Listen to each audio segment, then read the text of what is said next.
Hey guys, what's up? I'm Sci-Hi back with another deck tech that I'm particularly excited to share with you guys today. It's definitely a weird deck that you can decide maybe I'm just high or crazy and it's not good, but I've played a few dozen games with it already in ranked Mythic and I've seen it do some pretty disgusting things. So I think there might actually be something to this, but without further ado, come with me, bear with me, and take a look at this deck and let me know what you think. So, at first glance, what this looks like, and it is, the basic shell, if you followed my last video, of kind of a colorless ramp deck. But we've got some very important and interesting key differences here. Obviously, we've got blue and white, as you can see, but I'm most excited to talk about this card, Jacob Hauken Inspector, also Hawken's Insight. Now, I kind of feel like people have maybe been sleeping on this card for a while, myself included. I don't know what it is. Maybe it's the long amount of text. You just see it and you gloss over it. You don't want to read all this. You just want to move on to the next card. It's just kind of one of these odd cards. But I have Googled around a little bit about this card and haven't really seen any like serious competitive builds around it. Maybe I've just missed them. Let me know in the comments, of course. If you already have experimented with this card or know things, let me know. I'm dying to hear it.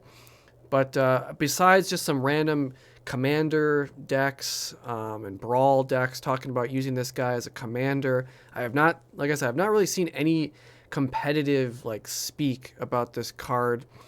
I did see one article, I think from Andrea Mangucci about maybe like this in like a white blue standard deck, but it was a Channel Fireball article, very brief, and in the article he seemed to confuse what this card actually does.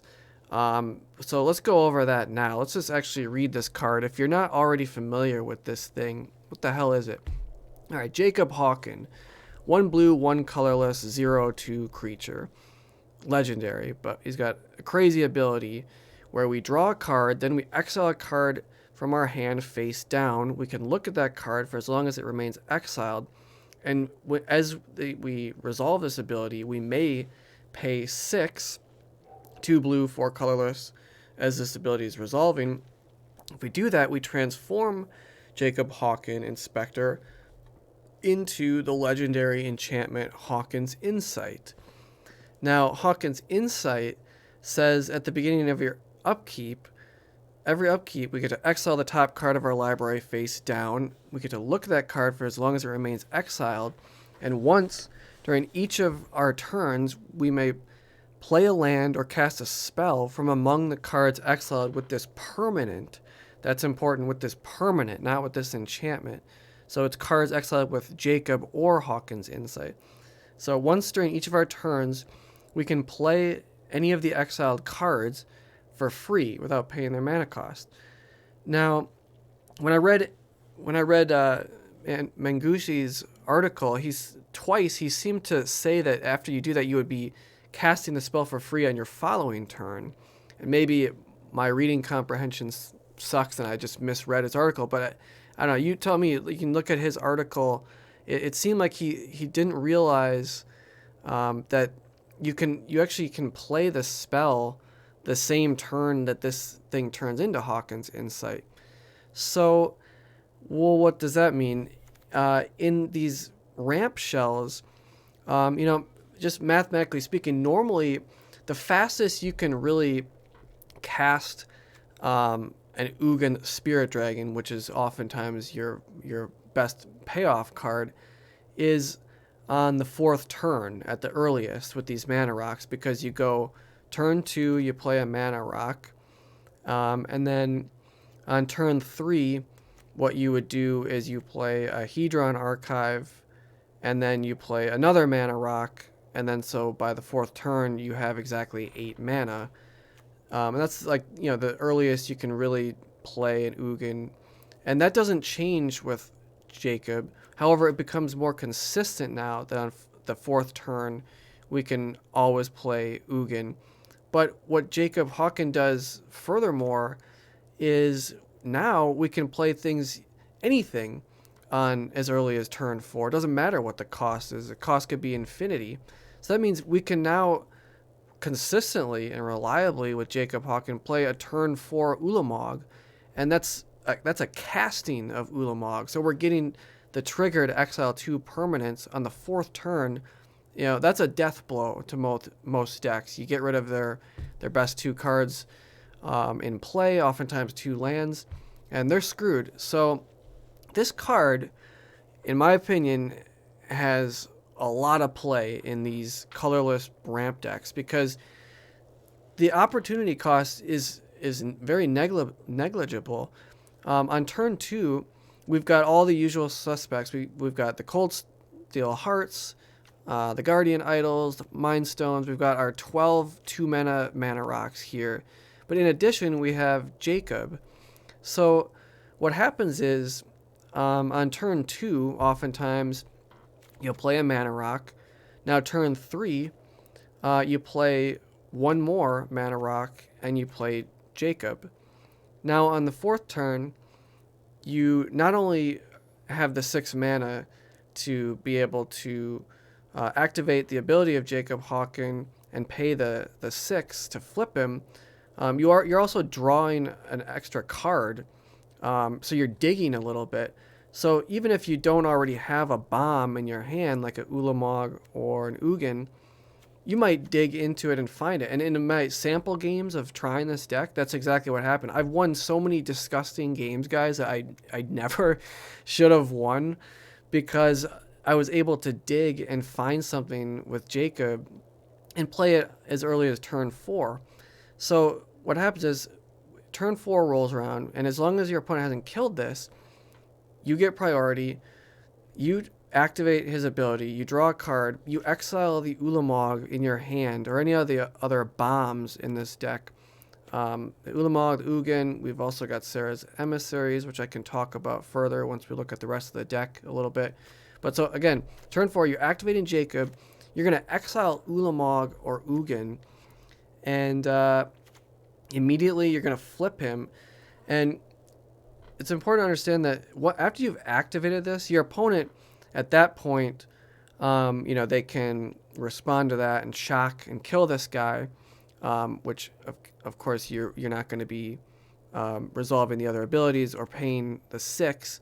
But assuming if this ability goes off and they don't respond to this activation, that ability to pay the 6 mana to transform Jacob, they can't interrupt that.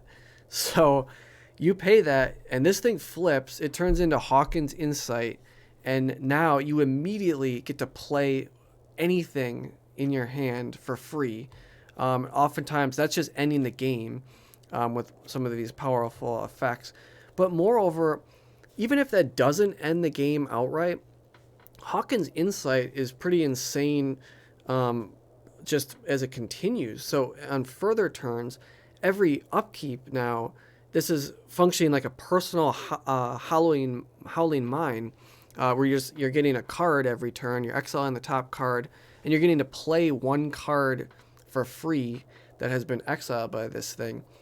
It's worth noting that oftentimes, if you do end up resolving Ugin with Hauken's Insight and casting Ugin, if you're up against like an aggro deck or something, you're most likely going to be using Ugin's secondary exile, each permanent ability.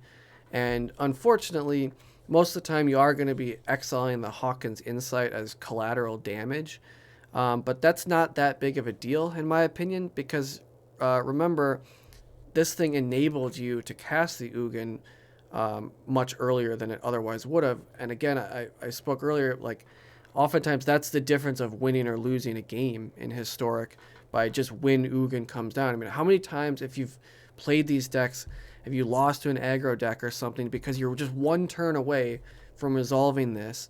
Well, now, in addition to the mathematical perfection and extreme efficiency optimization of running the best mana rocks to try to get the most mana as possible. We're getting that 8 mana by turn 4 to cast Ugin as consistently as possible. As many of it, you can look at all over YouTube, people talk about this colorless ramp deck. But now when you combine it, when you add Jacob into the mix, you have a whole nother avenue to get these cards into play faster besides just the mana rocks.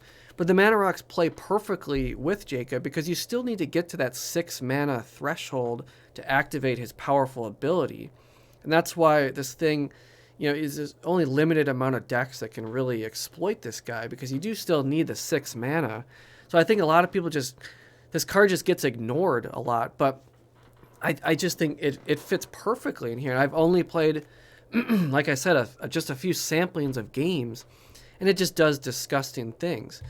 Now, moving on, like if we look at the rest of the deck, there's not much to talk about if you're already familiar. I talked about the mana rocks, with the Ulamogs, the Ugins. We're going full 4 copies, but I've also introduced white into this mix, and my feelings there are because we still want crowd control, creature control. So we've got the couple of Wrath of Gods floating around, but when we have my strategy is when we have so many ways to get these massive payoff spells, just using these 8 guys is not enough. I want to get up to like 12 or 13, as we can see here. So I've added the Serra's Emissary, and this is because this is just one of the most devastating single cards you can cast.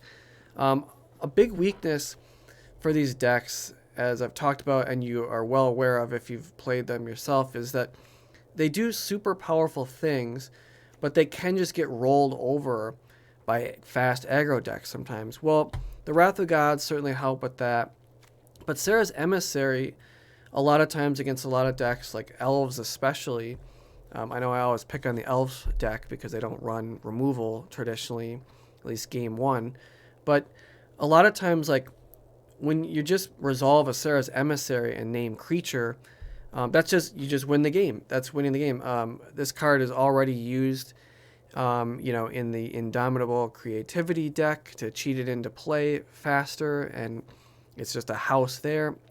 It's, of course, in the Graveyard Recursion type decks, where you often just win the game by resolving this, naming creature. So now in this, granted, it's not like the most insane payoff for paying the 6 and then getting to play something that only costs 1 more. It's not as much of an exploitation as, say, using Ulamog with Jacob, but it is still such a devastating card that we can so easily hard cast it in this deck. We can get to 3 white and 7 mana, piece of cake, or we get Jacob or other mana rocks, and we're almost always playing this way sooner than it should be hitting the board. I mean, 7 mana is really a bargain for how powerful this is. But again, we're cheating into play faster than that, so it's silly to even say that it's 7 mana. In addition to the Emissaries, the Ugins, and the Ulamogs, I do have 1 copy of Seagate Restoration. Still playing with the numbers, but this is another low opportunity cost. It doesn't hurt our deck very much to run 1 or 2 of these. At worst, if we absolutely have to, we can pay the 3 life if we need it to come into play on tap. Most of the time, we can play it tapped for no cost at all, turn 1. But if we do happen to have it and nothing else as a more powerful payoff for Jacob, or just hard casting it, we can just draw a crap load of cards. We have no hand size, no maximum hand size for the rest of the game, so that's pretty dope. And just another easy low opportunity cost payoff card. So that's what the Restoration is in here. The only other card I didn't talk about, the lands. Not much to see, just a lot of good white-blue dual lands, and separate out based on our color ratios. But I do have also 2 Test of Talents just floating around here. This is, if there's any flex spot, this is really it. I'm still tweaking around with the best optimization for a build like this. But some things that can be problematic are, of course, a Mizzix Mastery can happen as fast as turn 3 onto a Emergent Ultimatum or Dragonstorm type combo deck. And that's, of course, no fun. That can win the game sooner than we can even play one of our hardcore payoff spells on turn 4 at the earliest. So my thought was a couple of Test of Talents floating around to just completely shut that deck down if you are able to cast this on their Emergent Ultimatum and just get rid of all of them from their deck. Also, Test of Talents, excellent against Collected Company, which can be a little bit problematic for this deck. Well, problematic for any deck, frankly. It's a bomb card, Collected Company, but Collected Company is best played at your opponent's end step. So if they do that to us here, there's nothing we can do. All of our removal is like sorcery speed with the Ugins and the Wrath of Gods. So Test of Talents is just a couple more floating around to try to hit those key spells like Collected Company, Emergent Ultimatum, Mizzix Mastery, whatever it's called. So I'm still playing with these. These could be maybe 2 additional Wrath of Gods. You could even consider maybe the other Ugin 6-mana Planeswalker also would be very strong, but this is definitely a flex spot for sure. But that's the deck in a nutshell. Again, this card is fascinating to me. Again, let me know in the comments, like, subscribe if you're not already for more content. But I've played this in Ranked Mythic, and it's already, it seems pretty dope. Like, I don't see it's not really much of a cost to run this sort of thing, and it's just pure upside in a deck like this. It fits the archetype perfectly to cheat these big spells into play faster, and also helps you dig to find them, which these cards don't have a lot of these decks don't have a lot of card selection or like digging, drawing ability. At least this configuration that I have, there certainly are cards we can run to help draw more cards, but Jacob does it all. He draws the cards. Even if you get a Hawken's Insight into play, you're just continuing to draw even more cards. You're going to find this devastating bomb cards, and you're going to resolve them. And again, like, what is the worst that can happen with running this? It's 2 mana. The only efficiency loss at worst case scenario is you cast this turn 2 and he gets shocked for 1 mana. Whoop-de-doo. Okay, they had a shock. They had a removal for it.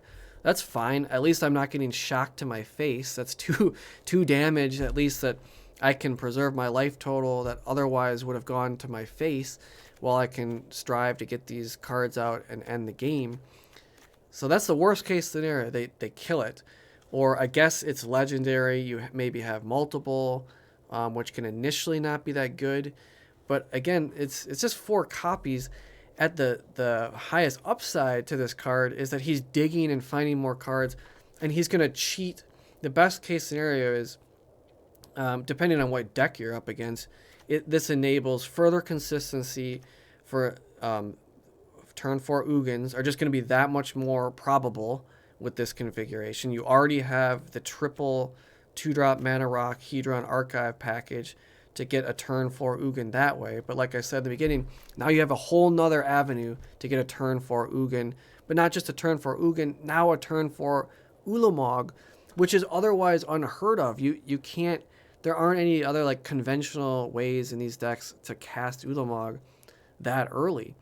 Emergent Ultimatum can't even do that because it's got to be a colored card. You can't cast Ulamog off Emergent Ultimatum.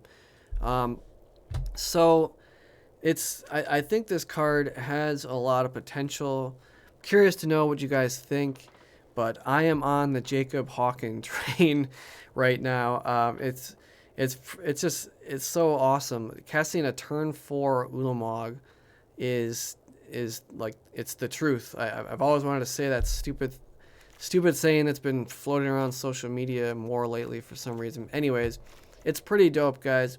Let me know what you think about the deck, any potential changes. What do you think about Jacob Hauken? That's really most of what I'm interested in. Again, am I high? Am I missing something here? Like I said, I've already played a dozen games or so, and I've at high-level Mythic, and I've taken down all the different archetypes with this deck. Of course, it still has some of the same weaknesses as other ramp-type decks do, but there's no deck that is without weaknesses. And I just think that I'm surprised I haven't seen this like used in conjunction with these cards. I don't know how I stumbled upon this. I just was late night, random brewing cards, and maybe I ran up against this thing in limited and was like, what the hell is this? Wasn't very familiar with the card, but yeah, it does cool things. I think a lot of people, like I said, in that Channel Fireball article, I think, and myself included, when you initially read this, you might think that, oh, it's only the only cards that the enchantment pulls that you get to cast immediately. And so it's like, oh, this seems pretty sucky. Like, I got to do this huge investment. Then I have to wait a turn before I can even get the payoff, and I have to have the card. It's like, no. You get the payoff right away. Like, you just exile the card. It's already in your hand, and it doesn't matter that it was exiled with Jacob, because again, it says with this permanent, not with this enchantment. So you already exiled your bomb payoff card, and as soon as it flips to Hauken's Insight, and your opponent can't interrupt that, as soon as it does that, you have priority, and you immediately just slam whatever payoff card you had for 0 mana, and nothing feels better, and it's absolutely dope. So guys, like, subscribe if you're not already. I'm Sci-Hi. This is a weird original deck, in my opinion. Let me know what you think of it. I've been happy with how it's performing already. Just in the few games I've played, it's been like really performing nicely for something that's kind of half-ass thought through. I haven't really tweaked everything perfectly, but anyways, appreciate you guys watching to the end, and as always, good luck on the ladders. Peace.